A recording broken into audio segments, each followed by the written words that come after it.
नमस्कार मित्रों, राधे राधे। आप सभी से हम आशा करते हैं कि आप कुशल मंगल होंगे। आपने पिछली कक्षा में जो अध्ययन किया उसका अध्ययन आपने अच्छी तरह से कर लिया होगा। हमारी जो छंद चल रही थी वो 17 वर्णों वाली छंद चल रही थी। उसमें पहली छंद का नाम था शिखरणी छंद। शिखरणी छंद में 17 वर्णों का निर्माण हमने किया। 17 वर्णों वाली छंद थी जिसका पहला गण था यज्ञ। आज हम आपके लिए इस मंदाक्रांता नामक छंद का वर्णन करते हैं। और मंदाक्रांता जो छंद है इसमें भी वर्णों की संख्या 17 होती है। इसमें वर्णों की संख्या कितनी होती है? 17। प्रत्येक चरण में वर्णों की संख्या हुई कितनी? 68। लेकिन इसमें वर्णों की संख्या है 17। पहला गण मिलता है मगण। उस मगण के माध्यम से हम इसकी पहचान करते हैं। आइए, इसका लक्षण है अम्बुधि।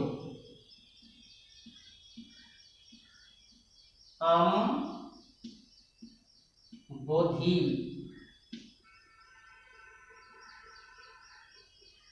अम्बुधि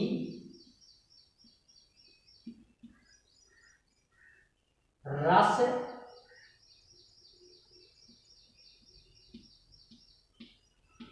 नगई। अम्बुधि रस नगई। अम्बुधि माने चार। अम्बुधि माने चार।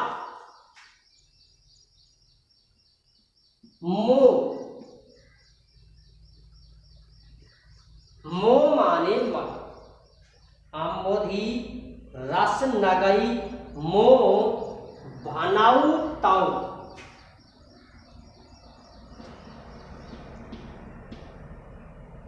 भनऊ तऊ गे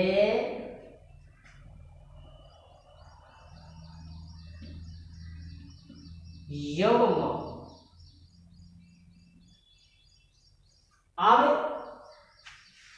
इस लक्षण में मैंने छंद का नाम नहीं लिखा। आप छंद का नाम वैसे लक्षण के आधार पर, आचार्य पिंगल के आधार पर छंद का नाम पहले दिया है और वो लक्षण है मंदाक्रांता अम्बुधि। मंदाक्रांता अम्बुधि रस नगई मो भनऊ तऊ गे युग्म। अम्बुधि का मतलब है चार।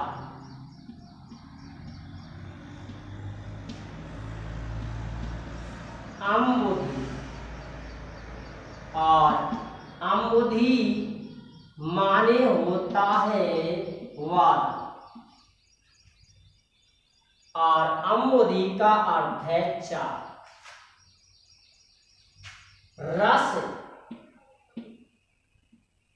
रसों की संख्या है 6। इसके बाद आता है नग और नग माने होता है पर्वत। नग माने क्या होता है? पर्वत। पर्वतों की संख्या है 7। पर्वतों की जो संख्या है वो होती है 7। फिर से सुने। अम्बुधि का मतलब है बादल। बादलों की वैदिक साहित्य में या वैदिक साहित्य के अनुसार देव गणना के अनुसार बादल 4 प्रकार के होते हैं। बादल कितने प्रकार के होते हैं? 4 प्रकार के। इसलिए अम्बुदी का नाम जहां आता है वो आता है 4, अर्थात 4। रस सौ की संख्या है 6। नगमन होते हैं पर्वत, और पर्वतों की वैदिक गणना के आधार पर, अर्थात हमारे वैदिक साहित्यों के आधार पर इस सृष्टि में 7 पर्वतों को ही श्रेष्ठ माना गया। इसलिए जहाँ नग का नाम आता है, जहाँ पर्वतों का नाम आता है, वहाँ हमें 7 की गणना करनी होगी। अम्बुदी आता है तो 4 की गणना करनी होगी। रस यदि आता है तो हमें 6 की गणना करनी होगी, और पर्वत का नाम यदि आता है तो हमें 7 की गणना करनी होगी। इस प्रकार से ये पहली यति, इसमें जो यति का विधान है वो ये है कि यति, पहली यति 4 पर, दूसरी यति 6 वर्ण पर, तीसरी यति 7 वर्ण। 6, 4, 10 और 7, 7 वर्णों की संख्या कितनी हो गई? 7। पहली यति 4 वर्ण पर, दूसरी यति 6 वर्ण पर, तीसरी यति 7 वर्ण पर। इस यति में भी अंतर। शिखरणी जो छंद थी उसमें पहली यति जो थी वो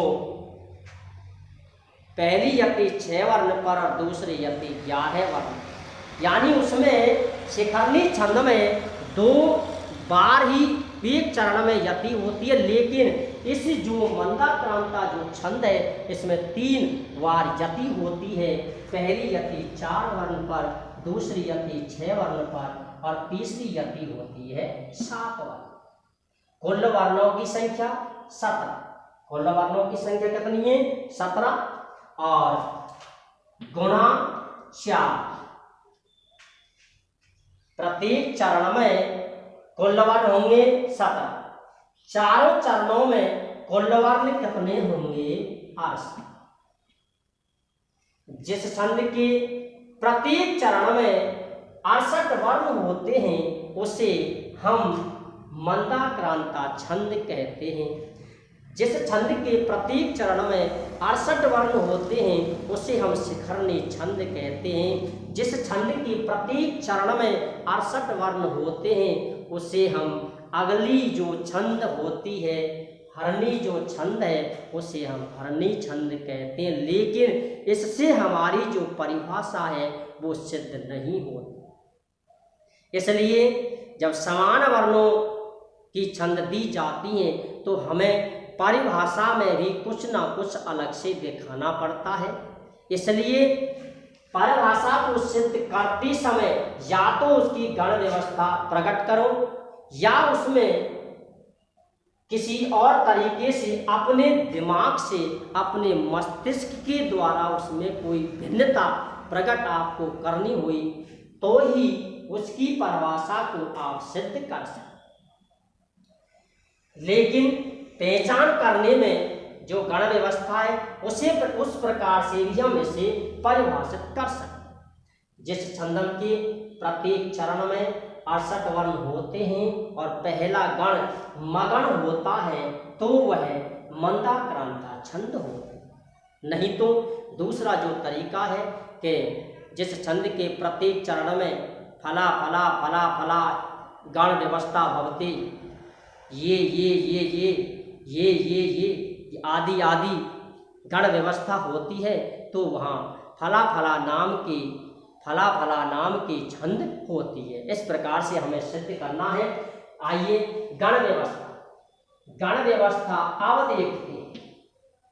गण अम्बुदी 4, रस 6, नग 7। पहली यति 4 पर, दूसरी यति 6 पर, तीसरी यति 7। अब मंदाक्रांता छंद का नाम है।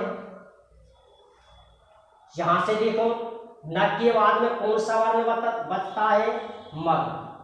पहला गण हमें प्राप्त हुआ वो है मग, दूसरा गण भग, तीसरा गण नग। तौ, तौ का मतलब है द्विवचन, तौ का मतलब है द्विवचन यानी दो तरह, दो तरह। गे, गे माने गुरु, गे माने गुरु, गुरु। कितने गुरु होने चाहिए 17 वर्णों वाली में, जिसका भी वर्णन मैंने पहले किया है बच्चों। क्योंकि गण कितने होते हैं, 5, 6 क्यों नहीं, क्योंकि प्रत्येक गण में वर्णों की संख्या होती है कितनी, 3। इसलिए जोड़ा निश्चित है। जोड़ा यदि नहीं है तो दो वर्ण अलग अलग दिखाई पढ़ते हैं, इसलिए यहाँ या तो गुरु वर्ण मिलेंगे दोनों, या एक गुरु और एक लघु। गे माने गुरु और यज्ञ माने होता है जोड़ा। गुरु वर्ण का जोड़, गुरु वर्ण का जोड़, ये इसकी परिभाषा आपके सामने बन चुकी। अर्थात जिस छंद के प्रत्येक चरण में मगण, भगण, नगण, 2 तगण और 2 गुरु वर्ण इस प्रकार की गण व्यवस्था पाई जाती है, तो वह इस प्रकार की गण व्यवस्था पाई जाती है तो वहां मंदाक्रांता नामक छंद होती। लिखने की आवश्यकता यदि हो तो आप लिख सकते हो। लिखिए, जिस छंद के प्रत्येक चरण, देखिए जिस छंद के प्रत्येक चरण में मगण, भगण, भनव, नगण, मगण, भगण, नगण, 2 तगण और 2 गुरुवर्ण।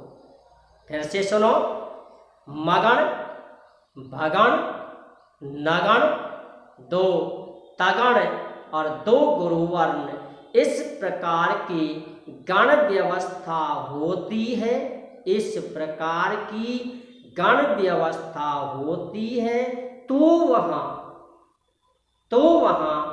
मंदा क्रांता छंद होती, मंदा क्रांता छंद होती है।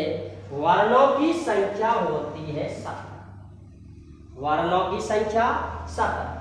अब हम इसकी पहचान, किसकी, छंद की, कि हमें छंद का एक चरण प्राप्त होता है तो हमें पहचान करनी है कि इसमें कौन सी छंद है, जिसका वर्णन मैंने बार बार किया है, प्रत्येक छंद में किया है। यदि वर्णों की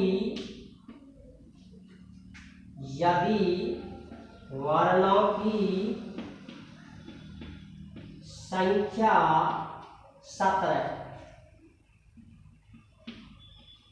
दी गई हो और पहला गण मगण और पहला गण मगण दिया हो तो वह मंदा क्रांता छंद होती।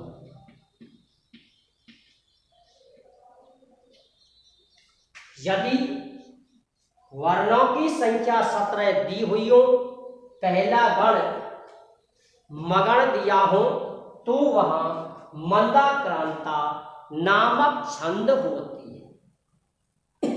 इस प्रकार से ये मंदाक्रांता छंद के यहाँ तक के प्रश्न हैं। इसके बाद अंतिम प्रश्न बचता है उदाहरण। यदि कोई भी चीज तुम्हें लिखनी है, रह गई हो भूल से, आप लिख लें। मैं अब इसे साफ करूंगा। उदाहरण देने हैं। उदाहरण देखिए, उदाहरण 1 भगवान विष्णु की एक स्तुति है। मेरे यहाँ जो उदाहरण दिए गए हैं वे सभी उदाहरण कुछ ना कुछ अवश्य ही आपके लिए लेकर आए हैं। उन उदाहरणों को यदि आप मन से याद करते हैं तो आपको 2 लाभ प्राप्त होते हैं। एक छंद का उदाहरण याद होता है और एक अनजाने में हम भगवान को भी याद कर लेते हैं। जैसे उदाहरण है, उदाहरण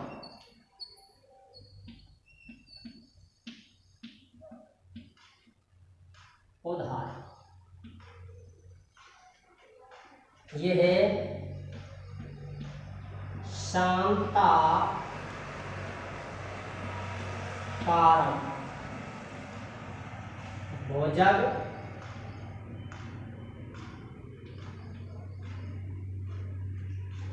शैल।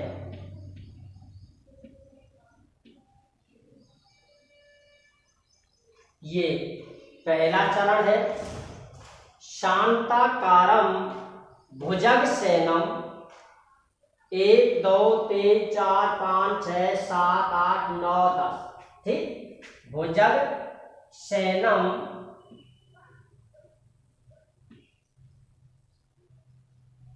बाद में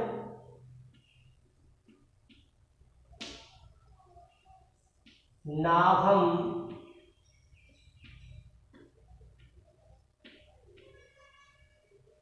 सुरेश। ये पहला चरण है। शांताकारम भुजगशयनम पद्मनाभम सुरेशम। अगला चरण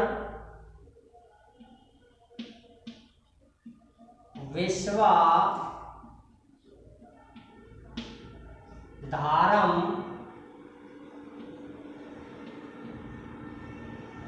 कमल नैनम। विश्वधारम कमल नैनम योगी भी।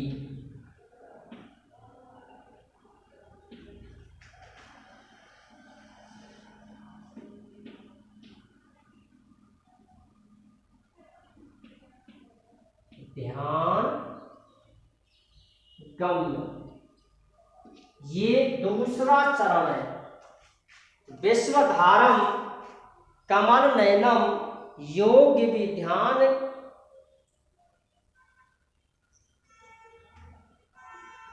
गम्यम या विश्वधारम ये श्लोक बदलना होगा। नीचे की लाइन ऊपर आ गई है। विश्वधारम गगन सदृश।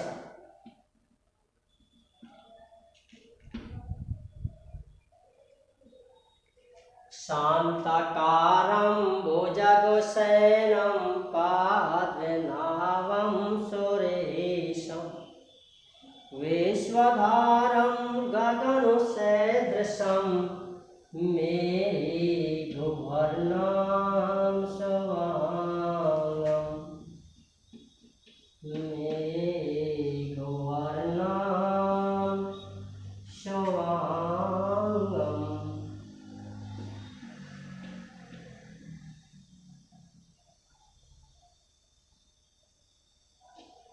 दूसरा चरण। तीसरा चरण है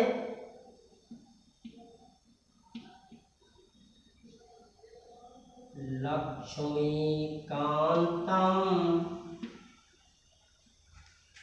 कमलनयनं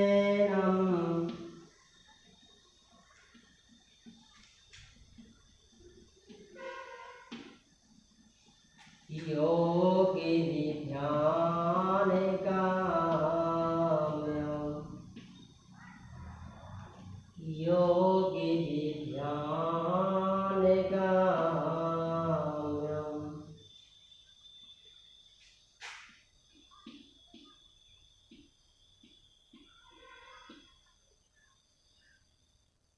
ये तीसरा चरण। अंतिम चरण है वंदे विष्णु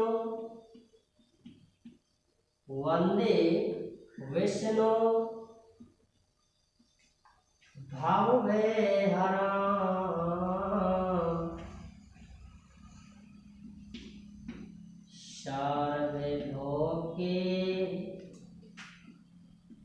सर्वलोकैकनाथम्।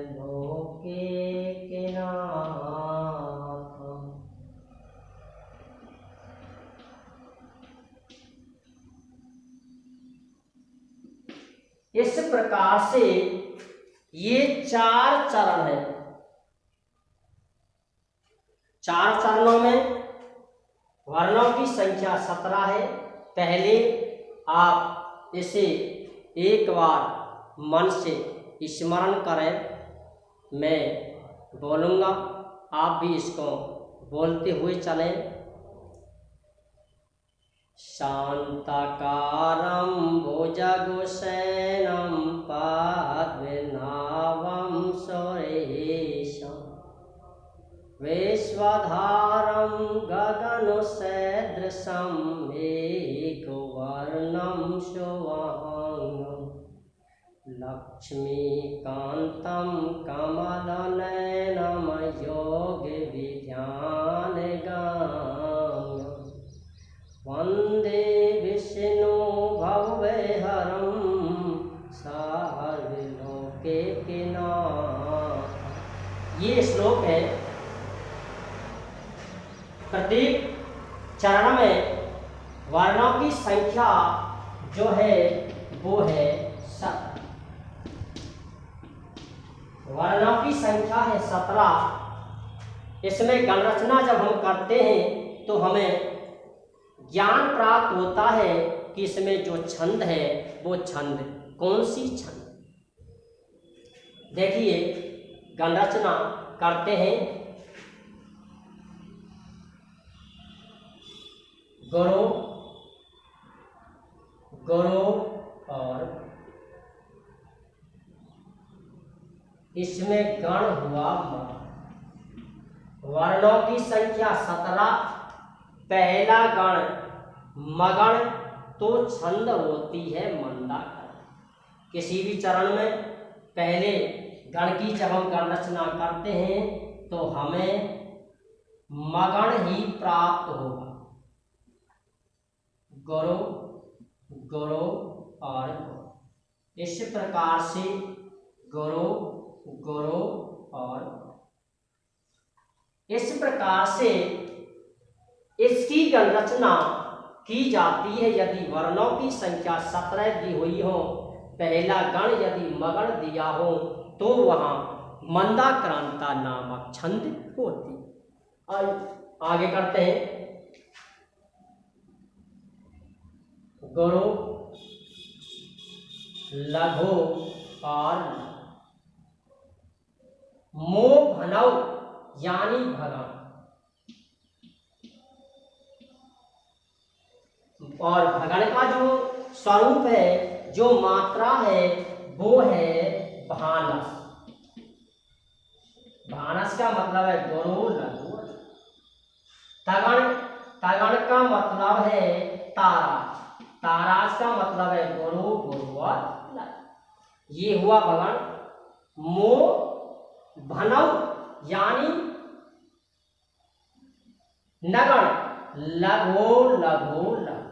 जिसके तीनों वर्ण लघु होते हैं वो होता है नगण, और जिसके तीनों वर्ण गुरु होते हैं वो होता है मग। मो भनौ तौ गुरु, ये गुरु और ये, क्योंकि इस पर लगा हुआ है हलन इसलिए यहाँ है तर। गुरु गुरु और कौन सा गण है? तर। गुरु और गो, क्योंकि इस पर लगा हुआ है अनुस्वार। यदि जिस पे अनुस्वार नहीं लगा हो तो उसे हम अर्थात उस लघु वर्ण को भी हम गुरु वर्ण मान सकते। इस प्रकार की गण रचना हमें प्राप्त होती है। वर्णों की संख्या है 17 और जो पहला जो गण है उस गण का नाम है मगण। इसीलिए इसमें छंद का नाम जो आपको लिखना है वो छंद का नाम लिखना है मंदाक्रांत। इस प्रकार से ये मंदाक्रांता जो छंद है उसका वर्णन मैंने आपके लिए किया। एक बार चलते हुए एक बार फिर से सुने। मंदाक्रांता अम्बुधि रस नगई मो भनौतौ गै युग्म। पहली यति 4 वर्ण पर, दूसरी यति 6 वर्ण पर और तीसरी यति होती है 7 वर्ण। इस प्रकार से इस छंद का जो यति का विधान है वो इस प्रकार है 4, 6 और 7। इस प्रकार से वर्णों की जो संख्या होती है वो होती है 7। प्रत्येक चरण में वर्णों की संख्या होती है 17। चारों चरणों में वर्णों की जो संख्या होती है वो होती है 68। पहचानने के लिए हमें पहले गण की आवश्यकता होती है और उस गण का नाम है मगण। यदि वर्णों की संख्या 17 दी हुई हो और पहला गण यदि मगण दिया हो तो मित्रों, मेरे प्यारे बच्चों, उसमें हमें छंद का नाम लिखना है मंदाक्रांत। इस प्रकार से हम इस छंद को बड़े ही सरल तरीके से कर सकते हैं। गण रचना यदि पूछी जाती है तो ही आपको गण रचना करनी है, और यदि गण रचना नहीं पूछी जाती है तो आपको बिल्कुल भी गण रचना नहीं करनी है। इसमें यदि कोई भी आपके लिए कोई दिक्कत हो तो हम फिर से जब हम अगली छंद को प्रारंभ करेंगे तो इस छंद का वर्णन अवश्य आपके लिए करेंगे, क्योंकि ये हमारा नियम है। जब हम आगे बढ़ते हैं तो पिछला जो हमारा क्रम है उसको हम रिवीजन के माध्यम से अवश्य लेकर चलते हैं। जय हिंद, जय भारत।